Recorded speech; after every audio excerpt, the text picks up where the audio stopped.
नित्य सेवा में जाते हो, आप नित्य सेवा करते हो, ये लक्षण देखना।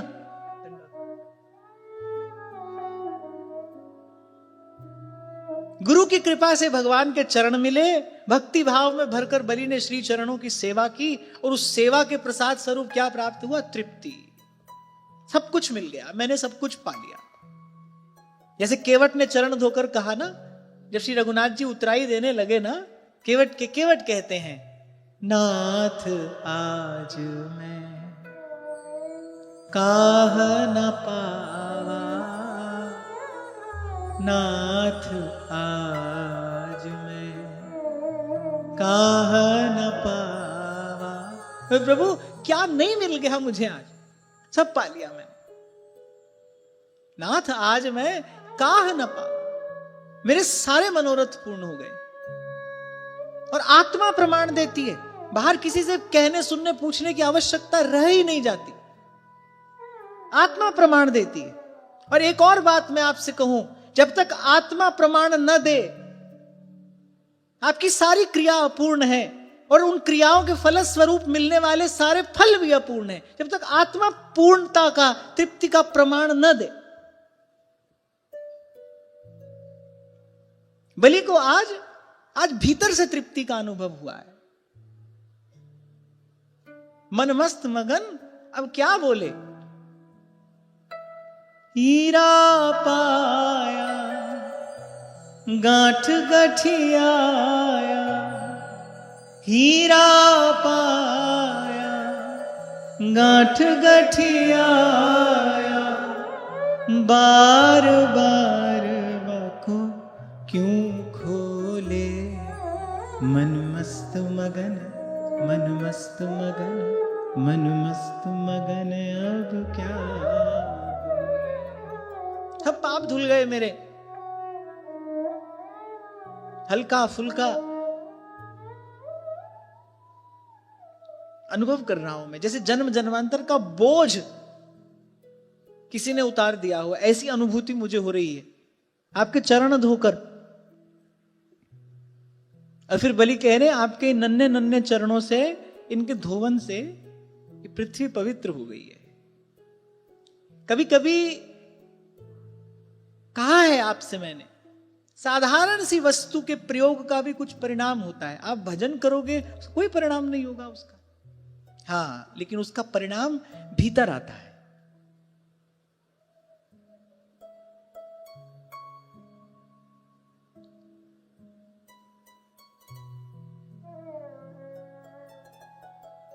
और वही प्रमाण है।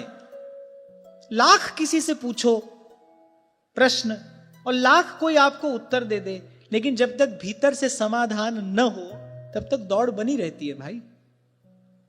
समाधान तो अपने भीतर होता है, भीतर से प्राप्त होता है।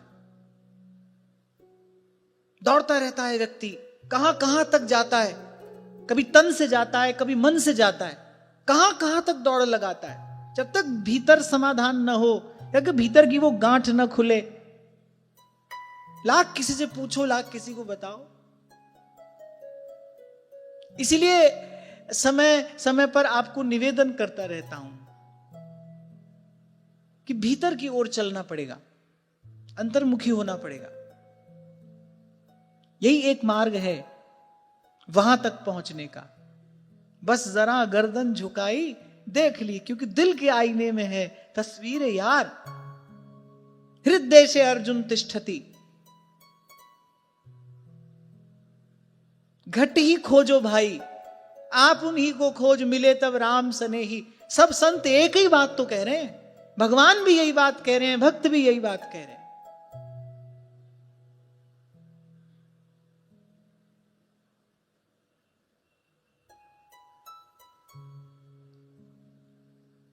तो बलि ने कहा, आपके नन्हे नन्हे चरणों और इनके धोवन से पृथ्वी पवित्र हो गई है। अब बलि ने कहा, ऐसा जान पड़ता है कि आप कुछ चाहते हैं, कुछ इच्छा लेकर, कुछ अभिलाषा लेकर आप मेरे पास में आए हैं। अब ये बात बलि क्यों कह रहे हैं? क्योंकि जो बाहर है ना, वही भीतर भी है। करा दी उन्होंने ऐसे ही संकल्प की स्फुरना, पूछ लिया बलि ने। अब तक क्या कह रहे हैं, आपकी कृपा से सब कुछ मिल गया। आप देखो भगवान की लीला कैसी विचित्र है। एक क्षण पहले बलि कह रहे हैं आपकी कृपा से मुझे सब कुछ मिल गया, नाथ आज मैं काह न पावा। एक क्षण में भगवान ने कहा भाई अब अपना कार्य भी सिद्ध करना है। वैसा बना दिया बलि का मन। और बलि क्या पूछते हैं कि ऐसा लगता है कुछ चाहते हैं आप, क्या चाहते हैं बताइए, मांग लीजिए। एक क्षण पहले कह रहे हैं आपकी कृपा से मेरा कुल पवित्र हो गया, मेरे पितर तृप्त हो गए, और एक क्षण में कह रहे हैं मांगिए। क्या मांगने आए हैं आप? ऐसा लगता है आपकी कुछ अभिलाषा है, कुछ याचना लेकर आए हैं आप। कहिए। गाय, स्वर्ण, घर, अन्न, संपत्तियों से भरे हुए गांव, हाथी घोड़े, बड़े बड़े द्वीप, भूमिखंड, विवाह के लिए उत्तम कन्या, क्या चाहते हैं आप? मांग लीजिए मुझसे। अब जैसे जैसे बलि कहते जा रहे हैं ऐसे ऐसे श्री वामन भगवान के मुख पर मुस्कान क्रीड़ा कर रही है, मायापति हंस रहे हैं।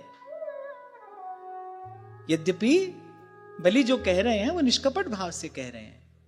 कोई ब्रह्मचारी आया है, कोई ब्राह्मण आया है, तो जैसा ब्राह्मणोचित सत्कार होना चाहिए वैसा महाराज बलि ने किया। और उसके बाद पूछना भी चाहिए कि बताएं क्या आपकी सेवा करूं, क्या अभिलाषा आप अपने मन में लेकर आए हैं। तो बलि ने जो कहा है निष्कपट भाव से कहा है।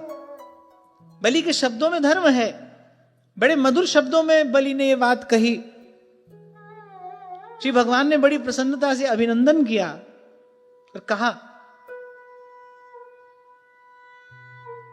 कि राजन आपने जो भी कुछ कहा है वो आपकी कुल परंपरा के अनुरूप ही है, धर्म से परिपूर्ण है, आपके यश को बढ़ाने वाला है। और क्यों ना हो, देखो भगवान ने संकेत से ये बात कह दी, ये क्यों ना हो, क्योंकि आप सदा श्री शुक्राचार्य जी की आज्ञा में रहते हैं। भगवान ने स्वयं संकेत रूप में कह दिया कि ये जो मैं आया हूं ना चलकर, ये जो तुमको मैंने ये अवसर, ये दिव्य प्रसाद प्रदान किया है, क्यों? क्योंकि तुम अपने गुरु की आज्ञा में रहते हो। कबीर कहते हैं गुरु की आज्ञा आवई और गुरु की आज्ञा जाए, तो कबीरा ऐसा दास हो तो करे आवागमन नसाए। गुरु की आज्ञा आवई और गुरु की आज्ञा जाए। गुरु के वचनों में निश्चल संशय रहित बुद्धि, इसी का नाम तो श्रद्धा है। निश्चल और संशय रहित बुद्धि।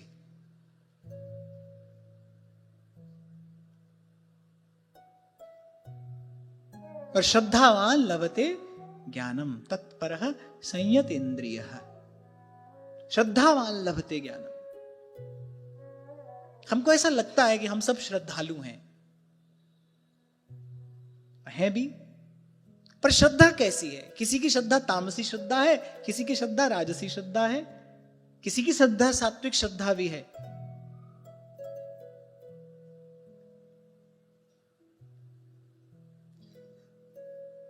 और किसी किसी की श्रद्धा ऐसी है जैसा भगवान ने गीता में कहा,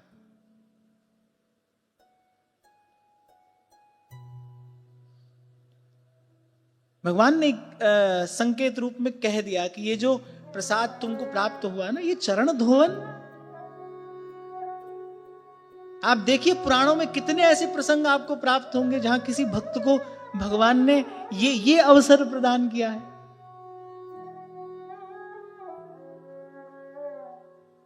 ब्रह्मादिक तो इसकी कल्पना भी नहीं कर सकते। वो जो सुखदाई भगवान के चरण हैं, देखो आपके घर भी संत आए होंगे, आपने भी संतों का चरण प्रक्षालन किया होगा। जब चरण प्रक्षालन कराया जाता है तो चरण प्रक्षालन करने वाले के हाथ में अपने चरण दे दिए जाते हैं ना। चरण प्रक्षालन कैसे होता है? कैसे धोएंगे आप किसी के चरण? वो कृपा करके संत गुरुजन पहले देंगे ना आपके हाथ में चरण। भगवान ने ये अवसर बलि को दिया। मैं तो रुक गया था इस श्लोक पर आकर। चरण धोए हैं बलि ने, भगवान ने दे दिया अपने चरण। अरे भगवान चाहते कैसे भी कर देते हैं देवताओं का कार्य सिद्ध, चल कर आए। और फिर यहां से चिंतन आरंभ हुआ, कैसे हो गई बलि पर ऐसी कृपा, ऐसी अद्भुत कृपा। तो कारण है भगवान ही कह रहे हैं, बोले क्योंकि आप शुक्राचार्य के शब्द को परम प्रमाण मानते हैं। क्यों ना हो, आपकी वाणी ऐसी क्यों ना हो, आपका आचरण ऐसा क्यों ना हो, आपको ऐसी प्राप्ति कैसे ना हो, क्योंकि आप शुक्राचार्य के वचन को परम प्रमाण मानते हैं। क्योंकि सोई बात श्री कबीर जी ने कही, गुरु की आज्ञा आवही, गुरु की आज्ञा जाए। पर कबीरा ऐसा दास हो, ऐसी बात बन जाए, आवागमन नसाए, फिर अंतिम जन्म में फिर दोबारा नहीं आना पड़ेगा, फिर जननी के गर्भ में नहीं आना पड़ेगा, फिर संसार चक्र में नहीं गिरना पड़ेगा। अब कोई सोचे ऐसा गुरु भी तो मिले। मुझे ऐसा चिंतन ठीक नहीं लगता। मुझे लगता है हम ऐसे शिष्य बने। मैंने कहा ना, देने वाले भगवान हैं। वो हमारी ओर देखकर ही हमारे कर्म का, हमारी क्रिया का फल प्रसाद हमको देंगे, किसी और की तरफ देखकर नहीं। हम अपने हिस्से का कार्य करें। कहीं चले थोड़ी गए हैं भगवान, यही हैं, आपके हमारे बीच ही हैं, आपके हमारे संग ही हैं, आपके हमारे साथ ही हैं, आपके हमारे सबसे निकट है, कहीं चले थोड़ी गए हैं। उन पर दृष्टि रखिए। यद्यपि मैं जानता हूं ये कर पाना इतना आसान नहीं होगा, पर रास्ता तो यही है। भगवान की कृपा प्राप्त करने का मार्ग तो यही है। दो बात भगवान ने कही, क्यों ना हो आपका ऐसा आचरण, क्यों ना हो आपकी ऐसी भावना। बोले एक तो आप अपने गुरुदेव के वचन को प्रमाण मानते हैं। आपसे कभी पूर्व भी मैंने कहा था, शिष्य सारी कमाई गुरु के शब्द पर ही तो करता है। गुरु के शब्द से ही तो कमाता है, उसका शब्द ही तो बीज है। गुरु का शब्द, उसी में तो प्रकाश है।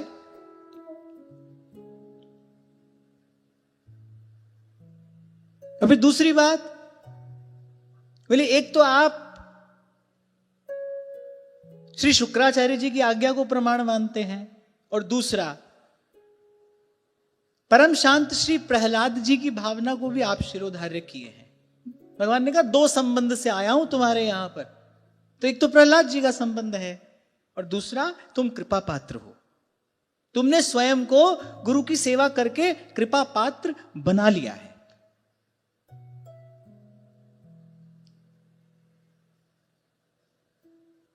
तभी तुमको ये देव दुर्लभ प्राप्ति आज हुई है। देखो, गुरु चरणों की, संतों ब्राह्मणों की सेवा के प्रसाद स्वरूप बलि को यह सौभाग्य मिला। भगवान आए, भगवान के चरण प्रक्षालन किया, चरणामृत शिरोधार्य किया, पान किया। अब इसके प्रसाद से क्या मिलेगा ये आप आगे देखना। इसके प्रसाद स्वरूप क्या मिलेगा ये आप आगे देखना, आगे सुनना। राम चरण सुखदाई भज मन, राम चरण सुखदाई। ऐसे चरण मिले हैं, इनका सेवन अमोघ है, व्यर्थ तो जा नहीं सकता। देव माता अदिति ने आराधन किया तो भगवान ने कहा, यद्यपि समय बलि के पक्ष में है, पर फिर भी मेरा आराधन व्यर्थ नहीं जा सकता, तो तुम्हारा कार्य मैं सिद्ध करूंगा। अच्छा, एक बात भगवान ने अदिति से कही थी कि ये जो तुम्हारे मेरे मध्य जो संवाद हुआ है ना, इसको गुप्त रखना, क्योंकि देवताओं से संबंधित कार्य जब गुप्त रखा जाता है तो शीघ्र फलीभूत होता है। कल ये चर्चा नहीं हो पाई थी, प्रवाह में हम आगे बढ़ गए। ये बात भगवान ने देव माता से कही थी कि मैंने तुम्हें ये वरदान दिया है, इसको गुप्त रखना। यहां से क्या संकेत प्राप्त होता है? अपना भजन साधन, अपनी सात्विक भावना, उसको छिपा कर रखना चाहिए। देवता परोक्ष प्रिय होते हैं। देव संबंधी वार्ता अगर आप प्रकट करेंगे, उसका सार चला जाएगा। और ऐसा तो साधक जीवन का अनुभव है। कभी कभी नाम धाम की कृपा से, संतों गुरुजन की कृपा से कुछ अनुभव होता है, लेकिन जब अपरिपक्वता थी और वो अनुभव किसी से कह दिया, उसका सार चला जाता है। उसका स्मरण कर करके जो भीतर आनंद की अनुभूति हो रही होती है वो समाप्त हो जाती है उसको कह देने से। देवता परोक्ष प्रिय है, इसलिए मंत्र को गुप्त रखा जाता है, इसलिए साधना को गुप्त रखा जाता है। भगवान ने कहा कि माता किसी से कहना नहीं, इसको गुप्त रखना। देवता परोक्ष प्रिय होते हैं, देव संबंधी कार्य गुप्त रखना चाहिए। इसलिए शास्त्र कहता है पुण्य भी छिपाकर ही रखना चाहिए, प्रकट नहीं होने देना चाहिए। हम उल्टा करते हैं, पाप छिपाते हैं, पुण्य प्रकट करते हैं। पाप को छिपाते हैं और जैसे छिपाया हुआ रोग बढ़ जाता है ऐसे फिर पाप बढ़ जाता है, और पुण्य हम प्रकट करते हैं, प्रकट होने से वो क्षीण हो जाता है, क्षय हो जाता है।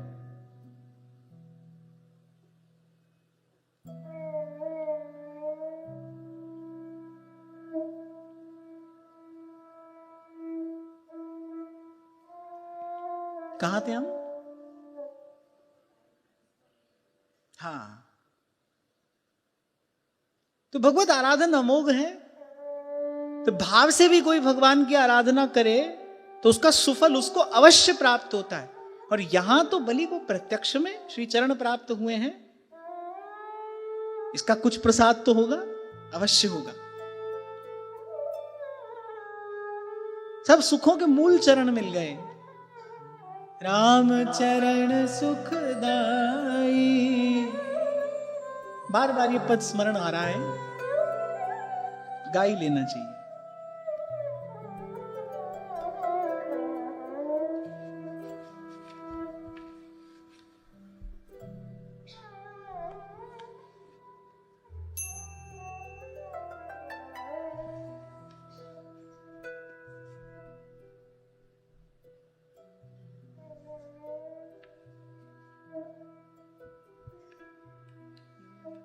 जिन चरणन तनिकसी सुरसर शंकर जटा समाई,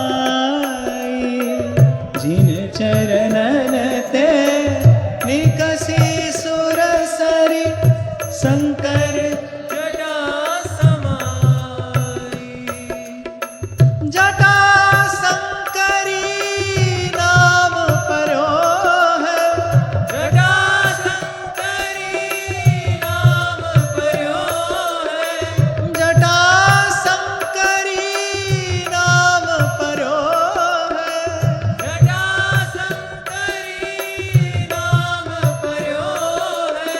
त्रिभुवन तारन आई, भज मन त्रिभुवन तारन आई, भज मन राम चरण सुखदाई, भज मन राम चरण सुखदाई, भज मन राम चरण सुखदाई, भज मन राम चरण सुखदाई। जिन चरणन की चरण पादुका भरत रहे लिवलाई, जिन चरणन की चरण पादुका भरत रहे लिवलाई, सोई चरण के वट धोइली ने, सोई चरण के वट धोइली ने, सोई चरण के वट धोइली ने, सोई चरण के वट धोइली ने, तब हरि नाम चढ़ाई, भज मन तब हरि नाम चढ़ाई, भज मन राम चरण सुखदाई, भज मन राम चरण सुखदाई, भज मन राम चरण सुखदाई, भज मन राम चरण सुखदाई। सोई चरण संतन जन सेवत सदा रहत सुखदाई,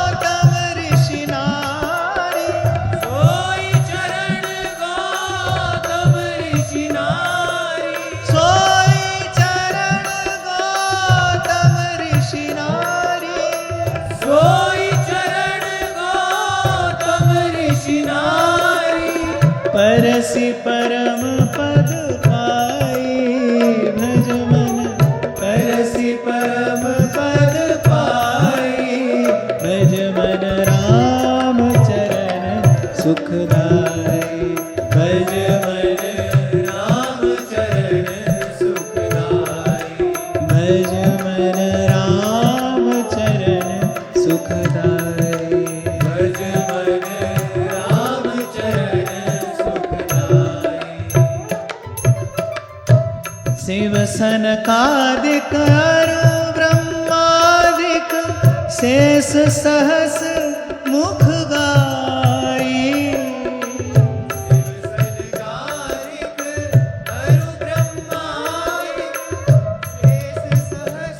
मुख गाई। तुलसीदास मारुत सुत की प्रभु, तुलसीदास मारुत सुत की प्रभु, तुलसीदास मारुत सुत की प्रभु, तुलसीदास मारुत सुत की प्रभु, निज मुख करत बड़ाई, भज मन निज मुख करत बड़ाई, भज मन राम चरण सुखदाई, भज मन राम चरण सुखदाई, भज मन राम चरण सुखदाई, भज मन राम चरण सुखदाई। जिन चरणन ते निकसी सुर सर, शंकर जटा समाई, जिन चरणन ते निकसी सुर सर, शंकर जटा समाई, जटा शंकरी नाम पर्यो है, जटा शंकरी नाम पर्यो है, जटा शंकरी नाम पर्यो है, जटा शंकरी नाम पर्यो है, त्रिभुवन तारन आई, भज मन त्रिभुवन तारन आई, भज मन राम चरण सुखदाई, भज मन राम चरण सुखदाई, भज मन राम चरण सुखदाई, भज मन राम चरण सुखदाई, भज मन राम चरण सुखदाई, भज मन राम चरण सुखदाई।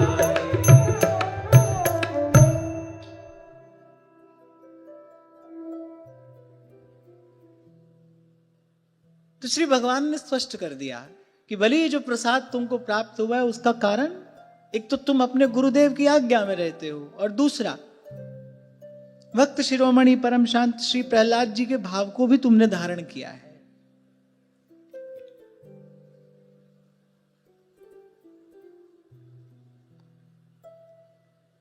अब भगवान तो लगे बलि और उनके कुल की स्तुति करने। कभी कभी मिलता है ना भगवान को ऐसा अवसर भक्त की स्तुति करने का, फिर भगवान कोई कोर कसर नहीं छोड़ते। भगवान ने कहा क्यों न कहें आप ऐसी बात, आपकी वंश परंपरा में कोई धैर्यहीन कृपण पुरुष कभी हुआ ही नहीं। ये भगवान किसे कह रहे हैं? दैत्यराज बलि को। बोले आपके कुल में कोई कृपण पुरुष कभी हुआ ही नहीं, ऐसा कोई नहीं हुआ जिसने सत्पात्र को दान ना दिया हो, और ऐसा भी कोई नहीं हुआ जो एक बार देने की बात कहकर पीछे मुकर गया हो। इसकी तो बड़ी निंदा शास्त्र में की गई है, देने की बात कहकर पीछे मुकर जाना। शायद पूर्व भी किसी सत्र में हमने चर्चा की थी। नियम तो यह है, सच्ची बात तो यह है कि शुभ संकल्प भी अगर मन कर ले मन में भी एक बात आ गई कि भाई ये वस्तु हम सेवा में निवेदन करेंगे, उसके बाद उसको अपने प्रयोग में नहीं लाना चाहिए। खेल तो सारा मन का ही है ना, संकल्प तो मन ही करता है। और ऐसा तो बिल्कुल भी ना किया जाए कि किसी को कहकर फिर आप ना कर दें। कहने के बाद तो ना नहीं ही किया जाना चाहिए, कुछ भी हो, अन्यथा आपका सारा पुण्य क्षीण हो जाएगा।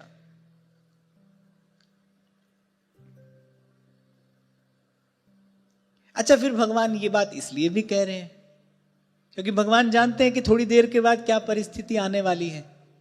तो भगवान ने पहले से ही बात पक्की कर ली। बलि को ये कहा कि देखो, तुम्हारे कुल में ऐसा कोई भी नहीं हुआ जो देने की बात कहकर बाद में मुकर गया हो। भगवान जानते हैं कि हम इनसे क्या मांगने वाले हैं, शुक्राचार्य क्या लीला करेंगे, तो कहीं बलि भी बाद में मुकर न जाए। तो बलि की स्तुति करके, बलि की प्रशंसा करके भगवान ने पहले से वो कार्य पक्का कर लिया कि देखो बलि, तुम्हारे कुल में आज तक कोई ऐसा नहीं हुआ जिसने सतपात्र को दान न दिया हो। भगवान ने कहा हम भी सतपात्र ही हैं। और श्रीमद् भागवत जी में लिखा है सतपात्र केवल भगवान ही है, भगवान ही एकमात्र सतपात्र हैं। तो भगवान ने कहा देखो हम सतपात्र हैं, और कहीं देने का संकल्प करके तुम पीछे मुकर मत जाना। तो दोनों ही काम नहीं होना चाहिए। तो भगवान ने दोनों ही बात कह दी, तुम्हारे कुल में ना कोई ऐसा हुआ ना कोई ऐसा हुआ। बोले दोनों ही तुम्हारे कुल में नहीं हुए कि जो याचक की याचना सुनकर लौट जाए और युद्ध में शत्रु के ललकारने पर लौट जाए। इनमें से कोई भी तुम्हारे कुल में आज तक नहीं हुआ, तो तुम कैसे हो जाओगे? बड़े चतुर हैं भगवान। मधुरया गिरा वल्गु वाक्यया बुध मनोज्ञया। ऐसे हैं भगवान, ऐसी भगवान की वाणी है। इसलिए आपकी कुल परंपरा में प्रहलाद जी हुए जो अपने निर्मल यश से ऐसे ही हैं जैसे आकाश में चंद्रमा। ऐसा निर्मल शीतल उनका सुयश है, उनकी पवित्र कीर्ति है। अच्छा, भगवान ने कहा आपके ही कुल में हिरण्याक्ष जैसा वीर हुआ। वह वीर जब हाथ में गदा लेकर दिग्विजय के लिए निकला तो भगवान ने कहा सारी पृथ्वी घूमने पर भी उसके साथ युद्ध कर सके ऐसा कोई वीर उसको मिला नहीं। और बोले जब स्वयं विष्णु भगवान वराह रूप धारण करके जल से पृथ्वी का उद्धार कर रहे थे तब उनके सामने आया, और यहां भगवान कन्फेशन कर रहे हैं। बोले बड़ी कठिनाई से उन्होंने उस पर विजय प्राप्त की। सहस्रों वर्षों तक युद्ध चला था, वो हारने में आ नहीं रहा था। अब भगवान ने कहा कि अभी तो हम प्रकट हुए नहीं हैं, भीतर की जो बात है कह देते हैं, संसार को भी पता चल जाए। बोले पर उसके बाद भी अनेक बार उनको हिरण्याक्ष और हिरण्याक्ष के बल और शक्ति का स्मरण हो आता था। हिरण्याक्ष को जीत लेने के बाद, पर इतनी कठिनाई से उन्होंने हिरण्याक्ष को जीता कि उसके बाद भी कई बार उनको हिरण्याक्ष की बल शक्ति का स्मरण हो आता था, और उसको जीत लेने पर भी वो अपने आप को विजेता समझते नहीं थे। ऐसे कभी कभी होता है ना, कोई मात्र 0.1 अंक से आगे निकल जाए तो वो तो केवल भाग्य के द्वारा दी गई विजय है, वस्तुतः विजय नहीं है। बात तो बराबरी की ही है। एक बहुत छोटा सा कुछ अंक आगे मिल जाए, जैसे मान लो कोई 1 वोट से जीत जाए तो उसको जीतना थोड़ी कहेंगे। ठीक है भाई, भाग्य पक्ष में था तो कह लो कि जीत गए, पर होने को तो दोनों बराबर ही हैं। तो कह रहे हिरण्याक्ष के साथ जब युद्ध हुआ, बोले कई बार, आज तक कई बार श्री विष्णु भगवान उसकी बल और शक्ति का स्मरण करते हैं, और उसको जीत लेने पर भी स्वयं को विजेता उन्होंने माना नहीं। माने भगवान ने माना भाई बड़ा कठिन था उसको जीतना, बल में शक्ति में न्यून नहीं था, और कैसे न्यून हो जाए, भगवत स्वरूप ही तो है वो, नारायण तत्व ही तो है वो।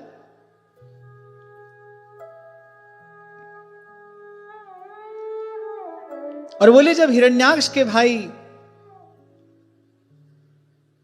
ये एक और गुप्त बात भगवान ने प्रकट कर दी संसार के सन्मुख। अरे जब हिरण्याक्ष का भाई हिरण्यकश्यपु अपने भाई की हत्या का प्रतिशोध लेने के लिए जब निकला और जब पहुंचा वैकुंठ धाम, तो भगवान ने कहा भाई इससे भी जीत पाना उतना ही कठिन होगा। भगवान ने कहा कि बल के स्थान पर यहां कोई और युक्ति प्रयोग करनी चाहिए। भगवान ने कहा कहीं ऐसी जगह जाकर छिप जाना चाहिए जहां ये पहुंच ही नहीं सके। अब ये सब कथा आप पहली बार सुन रहे होंगे कि ऐसा भी हुआ था, है ना, ऐसा भी हुआ था। श्री नृसिंह पुराण में भी इस कथा का बड़े विस्तार से वर्णन है। वो पहुंचा वैकुंठ, कौन है मेरे भाई का हत्यारा, पता चला अच्छा वो वैकुंठ में रहने वाला विष्णु, तो पहुंचा वहीं पर। अब भगवान ने कहा भाई बहुत झगड़ लिए हम तो, पहले ही थक गए हम तो, अब फिर से इसके साथ वही कुश्ती लड़नी पड़ेगी। तो भगवान ने कहा कि छोड़ो, छिप जाते हैं कहीं जाकर। कहां जाकर छिपे, क्योंकि त्रिलोक में उसकी गति अबाध है, कहीं भी आ जा सकता है। ब्रह्मा जी से वरदान प्राप्त करके आया है, अनंत शक्ति संपन्न होकर। कहां जाए, एक बड़ी सुंदर बात यहां लिखी है। अब वो तो नारायण है ना, नागर शिरोमणि है। भगवान ने कहा कहीं ऐसी जगह जाकर छिपे जहां ये पहुंच ना सके, जहां ये मुझे देख ना सके। तो कहां छिपे भगवान पता है? भगवान ने कहा ये असुर है, बहिर्मुखी है। बोले तीनों लोकों में मुझे खोजेगा, अपने हृदय में नहीं खोजेगा। तो भगवान ने कहा मैं इसके हृदय में ही जाकर छिप जाता हूं। बोले बहिर्मुखी है, ये असुर है ना, इसकी वृत्ति बहिर्मुखी है। बोले बाहर ही बाहर ढूंढेगा, बाहर ही बाहर खोजेगा मुझे। मैं ऐसी जगह जाकर छिप जाता हूं जहां ये देखने की सोच भी नहीं सकता हो, इसकी मति की गति भी ना हो, जहां वहां जाकर छिपता हूं मैं। भगवान ने कहा असुर है ना, तो इसके हृदय में जाकर छिप जाता हूं, वहां नहीं ढूंढेगा ये मुझे। ऐसे समय में ये बात भगवान को कहने की क्या आवश्यकता थी? आपके हमारे लिए भगवान ने ये बात कही। जीव की भी यही दशा है, सब जगह ढूंढता है भगवान को, कहां कहां जाता है, कहां कहां दौड़ता है, छिपे वो कहीं और हैं। गाते तो हैं हम, जिधर तुम छिपे हो उधर देखना है, छिपे कहीं और हैं। यद्यपि भगवान बार बार संकेत करते हैं हृदय से। अर्जुन से कहा अरे वहां हूं मैं, हृदय से अर्जुन तिष्ठति।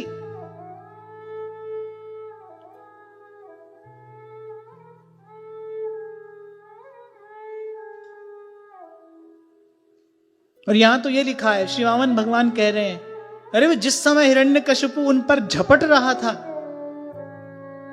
उसी समय डर से कांपते हुए विष्णु भगवान अपने शरीर को सूक्ष्म बना लिया और प्राणों के द्वारा नासिका से होकर उसके हृदय में जा बैठे, उसी के हृदय में जाकर छिपे भगवान।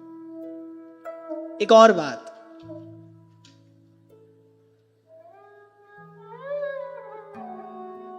जो असुर है उसकी वृत्ति बहिर्मुखी है, ऐसा भगवान कह रहे हैं। माने वो बाहर ही बाहर देखेगा, भीतर नहीं देखेगा। पर इस वाक्य को उल्टा करके पढ़ें, जो असुर है उसकी वृत्ति बहिर्मुखी है, जिसकी वृत्ति बहिर्मुखी है वो असुर ही है। अर्थात असुर अर्थात वो कभी देवत्व को प्राप्त नहीं कर सकता। जो अंतःकरण की शुद्धि रूप जो देवत्व है उसको कभी प्राप्त नहीं कर सकता, जिसकी वृत्ति बहिर्मुखी है, जो बाहर ही बाहर दौड़ रहा है, बाहर ही बाहर खोज रहा है। इसलिए बार बार आपको कहता हूं, बार बार आपसे निवेदन करता हूं, अनेक अनेक बार ऐसा प्रसंग उपस्थित होता है, भीतर जाना है भाई, बाहर बहुत बिखरना नहीं है। उपासना के नाम पर भी, सेवा के नाम पर भी वस्तु और व्यक्ति का संग्रह अपने जीवन में बढ़ा नहीं लेना है, अपने मन को बिखरने नहीं देना है। अरे अब तो गुरु मिले हैं, आचार्य मिले हैं, अब तो ये सीधा सच्चा मार्ग मिला है, सत मार्ग मिला है। अपने मन को बाहर और बिखरने नहीं देना है। वस्तु में, व्यक्ति में, विचार में, इन 3 जगह पर मन बिखरता है। वस्तु में बिखरता है, व्यक्ति में बिखरता है, और विचार में भी मन बिखरता है। अपनी वृत्ति को परिष्कृत करना है, छानना है, जो अशुद्धि है उसको दूर हटाना है और उसमें मिलाना नहीं है। कितनी पते की बात है, कितने काम की, कितनी महत्वपूर्ण बात है एक साधक के लिए। श्री महाप्रभु जी से जब प्रश्न किया गया कि गीता में जो भगवान ने दैवी और आसुरी सृष्टि के विषय में कहा है, उसमें आपका क्या मत है, केवल इतना ही पूछा गया। मुस्कुराते हुए श्री महाप्रभु जी ने कहा, हो नहीं जानत हूं। मैंने हम जानते ही नहीं।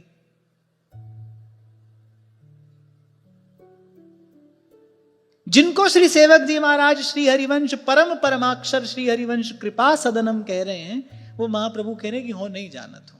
मेरे तो ये 2 उपास्य हैं, निस्दिन गान रूप माधुरी को पान, उर अंतर सिहान एक काम श्यामा श्याम से। ये तो 2 उपास्य हैं। कितना पढ़ लोगे, कितना सुन लोगे, कितना पूछ लोगे, कितना जान लोगे, बिखरता चला जाएगा मन, दुर्दशा होती चली जाएगी मन की, चित्त की। इसलिए सेवक जी महाराज पहले ही प्रकरण में कह रहे हैं, सूधो चले आपने धर्म। अंग्रेजी में एक कहावत है, बड़ी काम की है। कोई बुद्धिजीवी कहता है, a specialist is one who knows everything about something and nothing about anything else. मेरे वो एक विषय के विषय में सब कुछ जानता है, उसके अतिरिक्त वो कुछ भी नहीं जानता है, जानना ही नहीं चाहता है। इसलिए मैंने कहा, कहां कहां बिखरता है मन, ध्यान देना होगा। वस्तु में बिखरता है, व्यक्ति में बिखरता है, और विचार में बिखरता है। व्यर्थ के विचार, व्यर्थ का चिंतन, व्यर्थ की सोच, इसमें भी तो मन बिखरता है। आप देखो, आप अनुभव करना, प्रयोग करके देखना। 10-15 मिनट के व्यर्थ अनर्थ चिंतन के बाद आप अपने आप को ड्रेन्ड महसूस करते हैं, ऐसे लगता है थक गए हैं आप। व्यर्थ का जब चिंतन होता है, व्यर्थ का जब संभाषण होता है, तो आपकी शक्ति का क्षय कराता है ना, दुर्बल हो जाता है मन। सावधान, जो जानने की बात है, जो जानने योग्य बात है, वो जानना है, उसके अतिरिक्त कुछ नहीं जानना है। ये द्वार आपको बंद करना पड़ेगा, ये द्वार आपको बंद करना पड़ेगा, मन तो बिगड़ता चला जाएगा। बड़े लोगों की दुर्दशा में देख रहा हूं, जो व्हाट्सएप और फेसबुक की यूनिवर्सिटी पर पढ़ते हैं, उनके चित्त की दुर्दशा में देखता हूं। व्यर्थ के विचार, कोई कहां से, किसी ने क्या लिख कर दिया, आप उसी को लेकर बैठ गए, उसी को सोचने विचारने बैठ गए। कुछ लोग तो करने भी लगते हैं वैसा।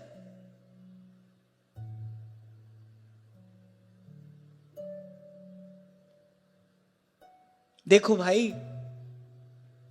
भगवान ने जो बात कह दी वो त्रिकाल सत्य है, उसमें कोई भी परिवर्तन कोई नहीं कर सकता। भगवान ने कहा, श्रद्धावान लभते ज्ञानम तत्परः संयतेन्द्रिय। इंद्रिय निग्रह करके, संयमित अनुशासित जीवन शैली को धारण करके जो गुरु की सेवा में तत्पर रहता है और श्रद्धा से युक्त होकर गुरु चरणों का सेवन करता है, वही ज्ञान प्राप्त करता है, वही ज्ञान का अधिकारी है, वही उसको प्राप्त करेगा।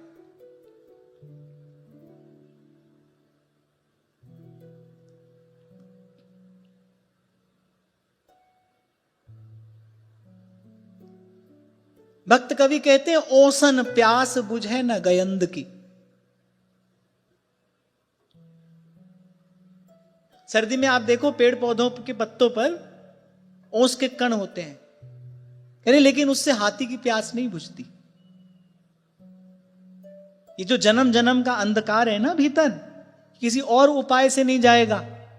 1000 पुस्तक पढ़ लो, 1000 हमारी तरह भाषण दे लो, सुन लो, नायमात्मा प्रवचनेन लभ्यो न मेधया न बहुना श्रुतेन, उपनिषद का मंत्र है।